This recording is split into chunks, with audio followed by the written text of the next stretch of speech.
Hello అండి, నమస్తే. Welcome back to కల్పన వంటశాల. ఈరోజు మనం పుదీనాతో మంచి రుచికరమైన పచ్చడి తయారు చేసుకుందామండి. నేనైతే ఇక్కడ 2 కట్టలు పుదీనా తీసుకొని శుభ్రంగా ఆకులంతా ఒలిచేసి నీళ్ళల్లో బాగా కడిగి పెట్టేసుకుంటున్నాను. ఇలా పెద్ద గిన్నెలో నీళ్లు తీసుకొని మనం ఒలుచుకున్న ఆకులంతా వేసుకొని చక్కగా కడిగేసుకున్నామంటే ఇందులో ఏదన్నా డస్ట్, ఇసుక అలా ఉంటే పోతుంది. ఇప్పుడు ఇలా కడిగిన ఆకులంతా తీసి చిల్లు బుట్టలో వేసుకున్నామంటే ఇందులో ఉన్న నీళ్ళంతా, ఎక్స్ట్రా నీళ్ళంతా పోయి ఆకు మాత్రం కాస్త తడిగా ఉంటుంది. అప్పుడు మనం పచ్చడి చేసుకోవాలి. మొదట మనం తీసుకున్న పుదీనా ఆకులను బట్టి ఎండుమిరపకాయలు వేసుకోవాలి. ఈ రెండిటికి తగిన విధంగా చింతపండుని వేసుకోవాలి. నేనైతే ఇక్కడ పెద్ద నిమ్మకాయ సైజు అంత చింతపండు తీసుకొని నీళ్ళల్లో నానబెట్టేసుకుంటున్నాను. ఇప్పుడు మనం కారానికి సరిపడా మన కారాన్ని బట్టి, మనం తీసుకున్న పుదీనా ఆకులను బట్టి, చింతపండుని బట్టి మిరపకాయలు వేసుకోవాలి. నేనైతే ఇక్కడ మీడియం సైజు మిరపకాయలు 20 వరకు తీసుకొని తొడుములన్నీ ఒలిచి పెట్టుకుంటున్నానండి. ఈలోగా నేను స్టవ్ ఆన్ చేసుకొని పెనుము పెట్టేసుకున్నాను. ఇప్పుడు తొడుములు తీసిన ఎండుమిరపకాయలంతా మనం పెనుములో వేసుకొని కొద్దిగా 1/2 టీ స్పూన్ వేసుకుంటే చాలండి. కొద్దిగా నూనె వేసి చక్కగా ఈ ఎండుమిరపకాయలంతా కూడా సన్న మంట మీద దోరగా వేయించేసుకోవాలి. ఇందులో ఉన్న గింజలు కూడా చక్కగా వేగాలండి. చూసారు కదా, చక్కగా వేగిపోయాయి. ఇప్పుడు వీటన్నిటిని ఒక ప్లేట్లో తీసుకొని చల్లార్చుకోవాలి. చూసారు కదా, గింజలు చక్కగా ఈ విధంగా వేగాలి.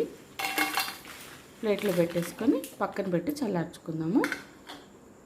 ఇప్పుడు ఇదే పెనంలో మరో టీ స్పూన్ నూనె వేసుకొని మనం కడిగి చిల్లుబుట్లో వేసుకున్న పుదీనా ఆకులంతా కూడా ఇందులో వేసుకొని పచ్చివాసన పోయేంత వరకు, ఇందులో ఇంకాస్త మిగిలిన తడి కూడా పూర్తిగా పోయేంత వరకు 2-3 నిమిషాలు మనం ఈ ఆకుని మనం వేసుకున్న 1 టీ స్పూన్ ఆయిల్లో వేయించుకుంటే చాలు. వేసుకున్నప్పుడు ఎక్కువ ఆకు అనిపిస్తుందండి. మనం వేసుకున్న నూనెలో వాడుకునేటప్పటికి చాలా కట్టుగా అయిపోతుంది. ఈ విధంగా మనం ఇందులో ఉన్న తడి పూర్తిగా పోయేంత వరకు కాసేపు వేయించుకోవాలి. ఇది కూడా సిమ్లో పెట్టుకొని వేయించుకోండి, మాడిపోకుండా పచ్చడి మంచి రుచిగా వస్తుంది మనకి. చూసారు కదా, మనం వేసుకున్న ఆకు ఎంత కట్టుగా అయిపోతుందో. ఇందులో నీళ్ళు చూడండి ఎలా వీరాయో. ఇవన్నీ కూడా మనం కడిగినప్పుడు చిల్లుబుట్లో వేసుకున్న తర్వాత మిగిలిన నీళ్ళే అండి. నేను ఎటువంటి నీళ్ళు అనేది వేయలేదు. చూసారు కదా, నీళ్ళు అనేది లేకుండా ఈ విధంగా మనం వేయించేసుకొని స్టవ్ ఆఫ్ చేసుకోవాలి. ఆకును కూడా వేరే ప్లేట్లో తీసుకొని చల్లార్చుకోవాలి. ఇప్పుడు మనం ఒక మిక్సీ గిన్నె తీసుకొని ముందుగా వేయించుకున్న ఎండుమిరపకాయలంతా కూడా వేసేసుకున్నాము. గింజలతో సహా వేయండి, పచ్చడి బాగుంటుంది. మొత్తం వేసేసుకున్న తర్వాత రుచికి సరిపడా కాస్త కల్లుప్పు కానీ నార్మల్ సాల్ట్ కానీ వేసేసుకోవాలి. నేను ఇక్కడ కల్లుప్పు వేస్తున్నాను. ఈ రెండింటిని మొదట నీళ్లు లేకుండా ఒకసారి మిక్సీ వేసుకోవాలి.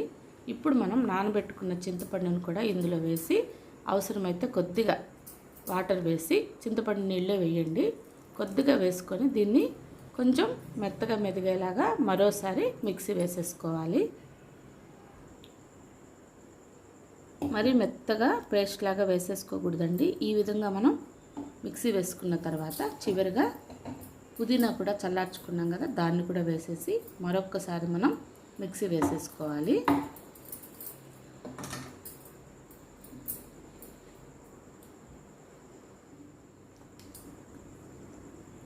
చూసారు కదా, చక్కగా మనకి మెదిగిపోయింది. రోట్లో ఎలాగైతే మనం పచ్చడి రుబ్బుకుంటామో ఆ విధంగా మిక్సీలో కూడా ఉండేలాగా మిక్సీ వేసేసుకోవచ్చండి. చివరిగా మీకు ఇష్టమైతే 5-6 వెల్లుల్లి రెబ్బలను చెక్కుకొట్టి వేసుకోండి. అలాగే పెద్ద సైజు ఉల్లిపాయలు తీసుకొని 2 కట్ చేసుకున్న తర్వాత సగం మిక్సీ గిన్నెలో వేసి ఒకసారి కచ్చా పచ్చగా మిక్స్ అయ్యేలాగా మిక్స్ చేసేసుకోవాలి. కాస్త పక్కన తీసి పెట్టుకుంటే చివరిలో కొద్దిగా ఉల్లిపాయను మనం పైనుండి వేసుకోవచ్చు. మనం మిక్సీ వేసుకున్న పుదీనా పచ్చడిని అంతా కూడా ఒక బౌల్లోకి తీసేసుకుందామండి.